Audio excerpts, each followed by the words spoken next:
sehat? Pak. Sore, Pak. Alhamdulillah baik, Pak. Alhamdulillah sehat, Pak. Sehat, ya, bagus. Mantap ya, terima kasih lah kalau sehat.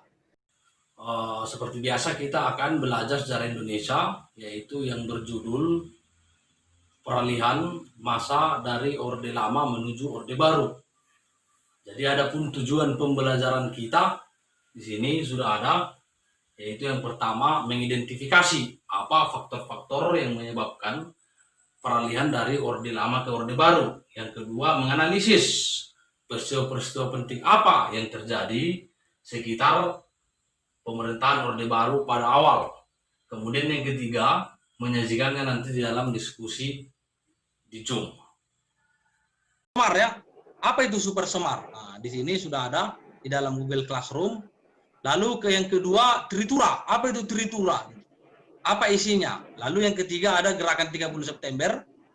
Apa yang kalian tahu tentang gerakan 30 September gitu, G30 SPKI. Kemudian yang keempat, Kabinet Dwi Kora. Nah, jadi selama 10 menit ke depan, silakan berdiskusi dari sekarang ya. Jadi akan saya kontrol dari sini. Kelompok 1 dan 2 orang masuk, diserahkan. Oke, waktu kita 1 menit lagi. Nadia Duha dan Konstantinov. Oke, sudah. Menurut tulisan yang saya baca dari Wikipedia Super Semar adalah singkatan dari surat penting 11 Maret. Oke, mantap. Bagus. Oke, 1 menit lagi. Biar kita mainkan di diskusi Zoom. Langsung. Ada lagi yang apa? Yang belum?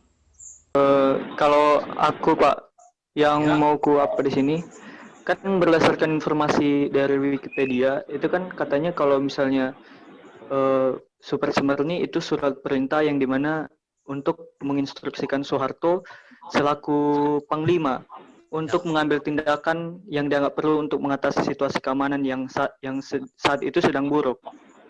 Tapi kenapa di sumber kompas.com seperti yang disampaikan oleh teman kami Nadia, itu katanya penyerahan mandat kekuasaan dari Presiden Soekarno ke Presiden Soeharto, Pak. Iya. Jadi mana yang benar? Terima kasih. Oke, nanti kita akan apa? Kita akan diskusi nanti. Nah, coba kelompok 1. Ada lagi kelompok 1?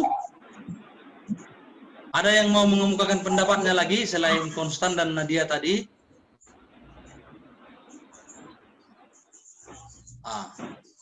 Oke, nggak ada ya? Kelompok 2 tentang tritura. Saya, Pak. Ya, silakan. Saya, Pak. Ya, silakan, Nak. Saya open rumah, Pak. Ya, silakan. Apa latar belakang dikeluarkannya surat 11 Maret? Latar belakang itu nanti kita, nah ya, untuk acara tanya jawab nanti. Kalau latar belakangnya nanti ya. Yang ini yang kita bahas di sini adalah kelompok 2 membahas yang didiskusikan tadi di Google Classroom gitu. Menyimpulkan. Ini kita menyimpulkan apa yang ditulis di Google Classroom lalu dikemukakan di sini. Oke, kelompok 2. Kelompok 2. Ya, silakan, Nak. Silakan. Jadi kurang. Jadi sebelum dari itu sudah Ya. Tritura ini dicetuskan oleh aksi mahasiswa Indonesia di kami. Terus Satuan Pemuda atau disingkat KAPI dan Kesatuan Kesatuan Aksi lain tergabung dalam Front Pancasila. Oke, bagus. Ya, oke. Kelompok 3 atau ada lagi tambahan dari kelompok 2?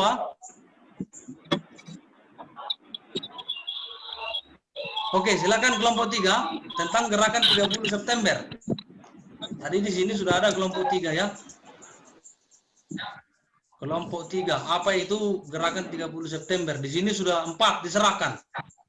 Sudah 4 orang menyerahkan. Ayo, ada yang bisa mengemukakan?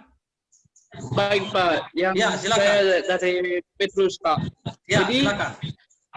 Gerakan 30 September itu merupakan pada tahun 1965 itu gerakan ini mengincar para perwira tinggi Indonesia.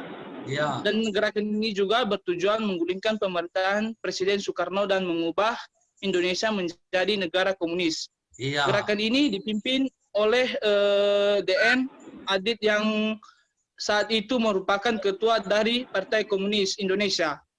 Jadi Iya. pada tanggal 1 Oktober itu 1965 dini hari, Letkol Utung yang merupakan anggota Cakrabirawa Iya. atau pasukan pengawal istana Iya. memimpin pasukan yang dianggap loyal pada PKI. Sekian, Iya. Pak. Ya, bagus. Oke, ada lagi tambahan? Kelompok 3. Oke, kelompok 4. Halo, kelompok 4. Di sini kelompok 4. Udah ada yang masuk tadi, kelompok 4, ya kan? Sifran. Kelompok 4. Oh, Dorcas. Sifran sama Sylvester sudah masuk sini. Ayo, Iya, Dorcas, Pak. Sylvester. Iya, silakan. Nah, jadi menurut diskusi kami, Pak, Ya. itu tadi tentang perkembangan Kabinet Dwi Kora II pada pasca gerakan 30 September. Ya, oke, bagus. Jadi ini Nah, adalah jadi menurut ya, silakan. Nah, jadi Kabinet Dwi Kora itu sendiri adalah kabinet yang dibentuk pada tanggal 24 Februari sampai 28 Maret tahun 1966. Iya, bagus. Di sini Soekarno memiliki pejabat menteri dan setingkat menteri sehingga mereka itu semua menteri-menteri yang ada pada kabinet ini sebanyak 132 orang. Ini menurut referensi yang saya dapat juga, Pak. Iya. Nah, jadi kabinet ini merupakan kabinet ke-6 pada era demokrasi terpimpin. Nah, jadi pada saat Dwi Kora kedua ini, Soekarno membubarkan parlemen pada 5 Juli tahun 1959 melalui dekret presiden. Iya, oke, bagus. Soekarno pada saat itu mengembalikan peran presiden secara penuh. Seperti pada era Republik pada tahun 1945 sampai 1949. Terima kasih, Pak. Iya, mantap, bagus. Oke, ada tambahan dari kelompok 4? Pak, aku mau tambah, Pak. Iya, silakan. Siapa duluan? Aku. Ya, silakan, silakan. Jadi itu kan pertanyaannya kan identifikasi perkembangan Kabinet Dwi Kora II pasca gerakan 30 September. Iya. Jadi kalau menurut kami tambahan ya, Pak. Iya. Kabinet Dwi Kora II secara resmi itu dilantik pada tanggal 24 Februari 1966. Menurut susunan kabinet yang sudah dipaparkan di sela pidatonya pada tanggal 12 Februari, perombakan ini memasukkan tidak kurang dari 132 nama calon menteri dan pembantu presiden setingkat menteri. Iya. Dan perkembangannya itu menurut kami tidak baik karena banyak terjadi bentrokan terutama dari mahasiswa akibat keputusan Soekarno mempertahankan orang-orang kiri seperti Omar Dhani dan Subandrio dalam kabinet Dwi Kora II. Selain itu, karena terjadinya pemecatan Nasution dari jabatan Menteri Pertahanan, sedikit banyak menimbulkan perasaan tidak senang dari para mahasiswa. Akibatnya, para mahasiswa pun menjuluki kabinet tersebut dengan nama Kabinet Gestapo dan Kabinet 100 Menteri. Iya, Terima kasih, bagus sekali. Sangat luar biasa. Oke, ada lagi? Ini sudah ada 3 gambar, yaitu gambar 1, gambar 2, dan gambar 3. Nah, di gambar 1 itu kan ada gambar berdarah-darah ya. Lalu di gambar kedua, kira-kira gambar apa ini? Yang ketiga, yang ketiga ini gambar apa ini kira-kira?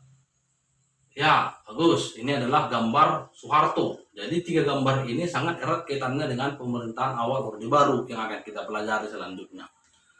Oke. Di sini Bapak akan menampilkan juga video, di mana video ini merupakan bagaimana bubarnya atau proses peralihan sejak dikeluarkannya surat perintah 11 Maret atau disingkat SP 11 Maret. Kan ada tadi di mana dikatakan Soeharto itu diangkat sebagai pejabat presiden. Kemudian ada juga Soeharto sebagai dilantik sebagai presiden. Yang menjadi pertanyaanku, Pak, apa perbedaan dari pejabat presiden dan juga presiden? Oh iya, Itu. mantap, pertanyaan yang bagus ya. Oke, jadi perbedaannya sebenarnya sangat berbeda sebenarnya, ya kan? Kalau kita artikan secara hukum, pejabat presiden sebenarnya itu dia bukan pejabat presiden sebenarnya pada saat itu. Hanya masyarakat lebih familiar dengan sebutan itu gitu, pejabat presiden. Karena kenapa? Soeharto itu memang menentukan garis-garis pemerintahan pada saat itu gitu. Dia membubarkan PKI. Saya. Siapa? Jadi pertanyaan saya, Pak, Iya. sesuai yang saya pahami, di sini kan Soekarno dan PKI memiliki hubungan yang baik. Iya. Terus yang menjadi pertanyaan saya, mengapa peristiwa G30 SPKI ini yang dilakukan oleh PKI tidak diketahui oleh Soekarno, Pak? Iya, Pak. Ya, pertanyaan yang bagus juga ya, yang sangat kritis. Kenapa PKI pada saat melakukan ini tidak ketahuan gitu? Jadi begini. Aku, Pak. Ya, silakan, Si Prahana. Ini tentang kabinet Dwi Kora, Pak. Iya. Jadi kan kabinet Dwi Kora itu kan ada dua. Ada Ya. Dwi Kora 1, ada Dwi Kora 2. Iya. Nah, munculnya kabinet Dwi Kora 2 ini penyempurnaan dari kabinet Dwi Kora 1 kan. Iya. Nah, pertanyaan saya, Pak, kan kabinet Dwi Kora 2 ini merupakan penyempurnaan dari kabinet Dwi Kora 1. Kenapa justru pada kabinet yang disempurnakan ini banyak tantangan dari mahasiswa, terus banyak bentrokan. Padahal kan kalau kita lihat kan katanya kabinet yang disempurnakan. Harusnya nggak ada bentrokan, Pak. Iya, bagus, sangat bagus. Memang kabinet yang disempurnakan. Tetapi kabinet yang disempurnakan ini kan dalam artian sesuai nggak dengan keinginan mahasiswa kan gitu. Keinginan mahasiswa pada saat itu, keinginan masyarakat bubarkan PKI. Pertanyaan, ya, Octavianus ini udah angkat tangan ini. Iya, silakan. Ya, aktifkan dulu mute-nya, nah. Aktifkan dulu mute-nya, ya. Ya. Udah, Pak. Oke. Ya. Dalam sejarah ini bisa kita katakan Soeharto ini cuman alasannya aja dia mengatakan dia netral, tidak berpihak kepada PKI atau tidak berpihak kepada presiden. Menurut saya Soeharto ini dia mungkin dia pelakunya dalam apa ini, mungkin alasan dia saja supaya dia nanti bisa jadi presiden. Oh gitu ya. Oh gitu pula ya. Saya ulang. Ya, silakan. Begini, Pak. Ah. Mungkin bisa kita katakan Soeharto ini mungkin alasannya saja mungkin si Soeharto yang menggerakkan PKI ini mungkin supaya dia bisa nanti mengambil jabatan sebagai presiden. Maksud saya ini mungkin si Soeharto dalam PKI ini mungkin dia yang menggerakkan. Itu yang saya tanya, apakah betul di balik itu Soeharto juga yang menggerakkan PKI ini supaya dia bisa nanti melengsarkan para jenderal yang lain supaya dia bisa nanti diangkat menjadi presiden. Oh ya, sangat bagus analisisnya, sangat bagus ya, Octavianus Sarmaha, luar biasa analisisnya. Pikiran saya belum sampai ke situ ya kan, walaupun sudah saya tahu sebenarnya, tapi tidak sampai seumuran Ananda sekalian belum sampai pikiran saya ke situ kan gitu. Luar biasa, patut kita beri aplaus ya, sangat bagus analisisnya. Tetapi begini nak, kalau misalnya itu benar, asumsi itu benar, memang ada versinya yang kamu bilang itu nak, itu benar, ada versinya menurut sejarawan gitu. Bahkan sejarawan luar negeri ada versinya gitu. Tapi kan gini, kita kan punya pemerintah, punya Kementerian Pendidikan dan Kebudayaan, ya kan? Jadi Ya. mana yang menjadi haluan pemerintah kita, maka itu harus kita pelajari kan gitu. Tapi itu kan tidak adil, Pak. Tidak boleh gitu dong, Pak. Kita kan harus mempelajari semua. Iya, betul. Sebagai ilmu, kita memang harus mempelajari semua sejarah kan gitu.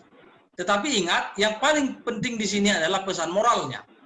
Bahwa dari G30S itu, apa pesan moral yang patut kita masukkan ke pikiran kita dan ke hati kita gitu. Itu yang paling penting. Yang pertama, pesan moralnya kan bahwa persatuan dan kesatuan bangsa itu harus penting. Itu sangat penting untuk membangun apa namanya itu keanekaragaman, ya kan? Apa kesimpulan kita pada hari ini? Nah, coba Aftaf, konstan Aftaf. Ini pasti bisa ini. Halo, Aftaf? Ya, Pak. Ya, coba. Kesimpulan kita pada hari ini apa kira-kira? Coba. Kalau menurut saya, Pak, Ya. awal dari lahirnya Orde Baru ini, Ya. itu kan pertama dari, kan kita tahu bahwa Orde Baru ini orde di mana yang menjadi presiden yang mengambil kekuasaan itu kan Presiden Soeharto. Ya. Nah, sebelum ia memiliki kekuasaan tersebut, banyak cerita yang banyak peristiwa yang sudah terjadi sebelumnya. Iya. Antaranya ada peristiwa G30S PKI. Iya. Yang dimana peristiwa Kita. Jadi nanti silakan dijawab ya. Soal evaluasinya silakan dijawab sekarang juga, nanti setelah kita end langsung dijawab nah ya. Jadi hanya berselang 30 menit ya, 30 menit hanya menjawab soal setelah ini. Oke, lalu setelah itu kita selesai. Oke, sangat bagus sekali Anda sekalian. Sangat keren pertemuan kita pada hari ini. Semoga kalian sehat-sehat saja walaupun pandemi pada saat ini ya. Tetap kita semangat. Kalau kata pemerintah, rajin-rajin cuci tangan ya kan. Rajin-rajin cuci tangan, pakai masker kalau keluar, lalu menjaga jarak, nah gitu. Tidak lupa kita ingatkan selalu itu. Oke, sampai di sini coba dulu siapa dulu ya? Si Petrus Gohai lah, Petrus Gohai pimpin kita dalam doa penutup lana ini, sebagai penutup ini.